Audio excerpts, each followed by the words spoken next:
अस्सलामुअलैकुम जी। पाकिस्तान के साबिक कप्तान मोहम्मद हफीज ने पाकिस्तान के सीनियर स्पोर्ट जर्नलिस्ट सनाउल्लाह से बात करते हुए बाबर आजम और मोहम्मद रिजवान के बारे में क्या कहा, बताएंगे आज आपको इस वीडियो में। अगर इससे पहले आपने हमारे चैनल को सब्सक्राइब नहीं किया तो जल्दी से हमारे चैनल को सब्सक्राइब कर दें और वीडियो को लाइक कर दें। मोहम्मद हफीज का कहना था कि बाबर आजम और मोहम्मद रिजवान दोनों ओवररेटेड प्लेयर हैं। दोनों की परफॉर्मेंस कम होती है और इन दोनों की हाइप जो है वो ज्यादा बना दी जाती है। इसके अलावा उन्होंने फखर जमान के बारे में कहा कि पाकिस्तान का सबसे बड़ा मैच विनर प्लेयर फखर जमान है। मोहम्मद हफीज ने यंग्स प्लेयर्स को बैक करते हुए कहा कि पाकिस्तान का असल टैलेंट ये प्लेयर हैं जो अपने जाती रिकॉर्ड के लिए नहीं बल्कि पाकिस्तान के लिए फेयरलेस अप्रोच के साथ क्रिकेट खेल रहे हैं। मोहम्मद हफीज ने मजीद शाहीन शाह अफरीदी और नसीम शाह के बारे में बात करते हुए क्या कहा, आइए आपको सुनाते हैं इस वीडियो में।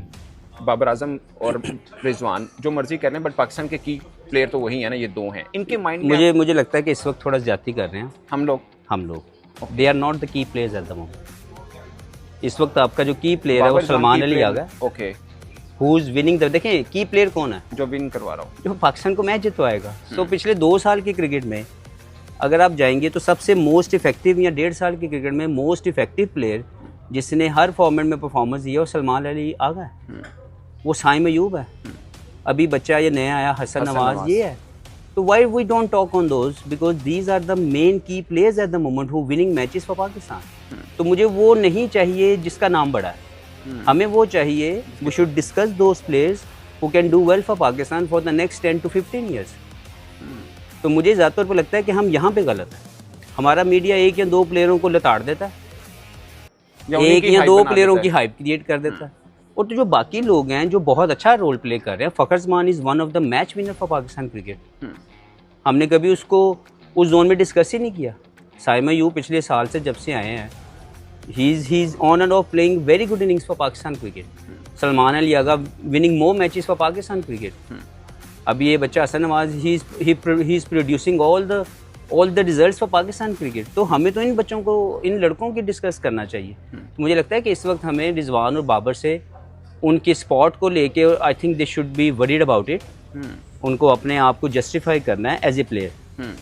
की प्लेयर बाद में बनेंगे, पहले एज ए प्लेयर आपने अपने आप को अच्छा प्लेयर साबित करना है। They were very good players, उन्होंने बहुत शानदार परफॉर्मेंसेज दी, लेकिन इस वक्त they are not bringing the best results. आपने खुद क्या फील किया कि किस चीज़ ने उनका डाउनफॉल, मैं डाउनफॉल ही कहूँगा, क्या उनके मन में चलता है? या मैं किसी की इंडिविजुअल कैपेसिटी को डिस्कस नहीं कर सकूंगा। मुझे ज़्यादा तौर पर लगता है कि there are many things they can improve within the game, क्योंकि आपको गेम के साथ इवॉल्व करना है। आपका मकसद, आपका जो खेलने का जो जोन है वो इंटरटेनमेंट जोन के अंदर जब तक आप डोमिनेटिंग जोन नहीं ना हिट करते तब तक लोग आपको पसंद नहीं करते और आप मैच विनिंग परफॉर्मेंसेस नहीं दे पाते। मुझे लगता है इन दोनों प्लेयर्स को, या इवन अगर आप बॉलर्स में चले जाएं, शाहीन और Naseem, they are not bringing match winning results for Pakistan cricket. They are very good players, इसमें कोई शक नहीं है कि एक कैटेगरी प्लेयर्स हैं, बट जब आप एक कैटेगरी की परफॉर्मेंस नहीं देंगे तो फिर जो सी कैटेगरी वाला, अगर हम उसको कंसिडर करते हैं, अगर वो परफॉर्मेंस दे रहा है तो मेरे नज़दीक वो ज़्यादा वैल्यूएबल प्लेयर है।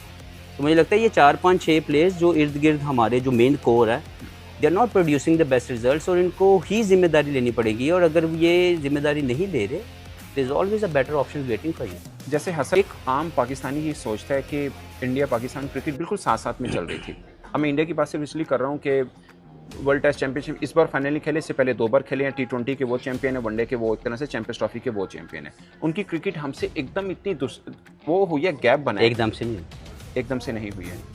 देखिए, पहले तो आप अपने आप को कंपेयर ना करो किसी भी दूसरी टीम के साथ। Pakistan by talent was a great team, still there is a talent within the players, but उनकी एग्जीक्यूशन वो नहीं है। They are not the world beater at the moment.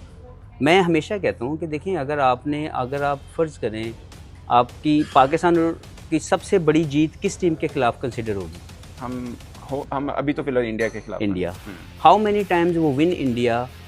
Obviously ICC event है, एसीसी इवेंट है, या दूसरे जो event होते हैं, हम जीते हुए मैच हार रहे हैं। बिल्कुल ऐसे है। उसके बाद मुझे बताएं कौन सी ऐसी टीम है दूसरे नंबर पे जिसके खिलाफ जीत आपको कॉन्फिडेंस देती है? ऑस्ट्रेलिया। कितनी मरतबा ऑस्ट्रेलिया में जाके आपने ऑस्ट्रेलिया को हराया?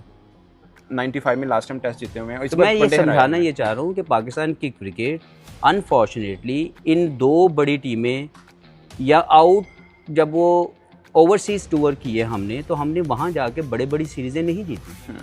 इसकी वजह से हमारा डाउनफॉल शुरू हो गया। हमारी मैनेजमेंट ने जोर नहीं दिया पाकिस्तान की डोमेस्टिक क्रिकेट की बेहतरी के ऊपर, उन्होंने जोर नहीं दिया पाकिस्तान की क्रिकेटर्स की ग्रोथ के ऊपर, जिसकी वजह से वो जो ओवरऑल प्रोडक्ट है वो एक लिमिटेड जोन में नज़र आ रही है। वो मेंटली और स्किल वाइज वो अपने आप को इन्हेंस नहीं कर पा रही, जहाँ पे वो ये सोचना शुरू कर दें कि हम ऑस्ट्रेलिया जाएंगे तो ऑस्ट्रेलिया को हरा के आएंगे। अब मुझे बताएं, मैं जो सबसे ज़्यादा तकलीफ दह चीज़ है, पाकिस्तान टीम जब सेना कंट्रीज़ में जाती है तो वो अपनी बी टीम खिला देते हैं, वो अपनी बी टीम खिलाते हैं। अब तकरीबन पिछले 5-7 साल से ऐसा हो रहा है। नहीं, ये पिछले 4 पहले तो कभी वो सोचते भी नहीं थे कि पाकिस्तान टीम आ रही है और हम अपनी बी टीम खिला दें। बिल्कुल ऐसे ही है। अभी पिछले 4-5 सालों में वो अपने, जब भी पाकिस्तान टीम वहाँ विजिट करती है तो वो 5-5, 6-6, 7-7 प्लेयर्स को रेस्ट करवा देती है। बिल्कुल ऐसे ही है। जब वो पाकिस्तान विजिट करते हैं तब भी वो अपनी बी और सेकंड स्ट्रेंथ को भेज देते हैं। तो किसी ने ये पॉइंट क्यों नहीं रेज किया कि we will not accept this, we need to play with the top level teams of opposition, जो भी आएगी।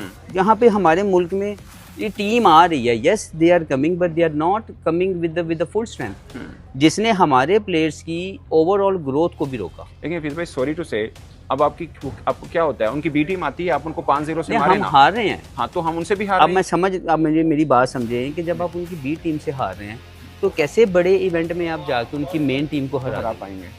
तो आपकी प्रैक्टिस, आपकी वो जो रूटीन है वही गलत हो चुकी है और आप उसी कंफर्ट जोन में सेट हो गए हैं कि नहीं जी हमने इनको विजिट करवा लिया, 200 कर दिए, 5 आउट कर दिए, T20 के 2 मैच जीत लिए तो हम बल्ले बल्ले होगी।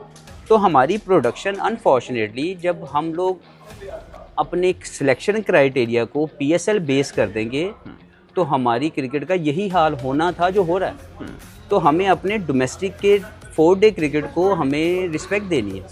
अभी पिछले सीज़न के अंदर पाकिस्तान क्रिकेट बोर्ड ने 4 डे सीज़न, जो डोमेस्टिक सीज़न चल रहा था, वहाँ पे डिपार्टमेंट की जो सबसे एलीट लेवल की क्रिकेट होती है, फर्स्ट क्लास क्रिकेट, उसको उसमें से 30 या 35 प्लेयर्स को निकाल के स्ट्राइकर कैंप लगा दिया चौके छक्कों की ट्रेनिंग। अब मेरी समझो वाला तरह मैं अदा की कमा। तो जब आप ऐसे फैसले लेंगे, जब आप इस तरह के एडमिनिस्ट्रेशनल मिस्टेक्स करेंगे, सॉरी टू कट यू, जो करा रहे थे कैंप वो भी कह रहे थे कि यार ये ठीक नहीं है, जो करा रहे थे। That's where I am telling you, somewhere at the top has to be accountable कि वो क्या कर रहा है, वो क्यों पाकिस्तान क्रिकेट के साथ ये ज्यादतियाँ कर रहा है। तो आपकी priority should be A Pakistan domestic cricket, उसके लेवल को, उसकी ओवरऑल उसकी कम्पेटिटिव होने को आप बढ़ाएं और उसके साथ उसकी सिलेक्शन वहाँ से की जाए। PSL के 2 छक्के, PSL के 2 मैच और आप इश्तिहारी सुपरस्टार बन जाते हैं। जी, तो आपने सुना कि मोहम्मद हफीज का कहना था कि बाबर आजम, मोहम्मद रिजवान, शहीन शाह अफरीदी और नसीम शाह चारों ओवर रेटेड प्लेयर हैं। इन चारों की परफॉर्मेंस बहुत कम है। ये चारों प्लेयर्स नहीं जो पाकिस्तान के लिए परफॉर्मेंस दे रहे हैं, बल्कि पाकिस्तान के लिए परफॉर्मेंस सलमान अली आगा, साइम अयूब और फखर जमान दे रहे हैं। मोहम्मद हफीज की इस बात से इत्तेफाक करते हैं। अपनी राय का इजहार कमेंट सेक्शन में जरूर कीजिएगा। मिलते हैं अगली वीडियो में। अल्लाह हाफिज।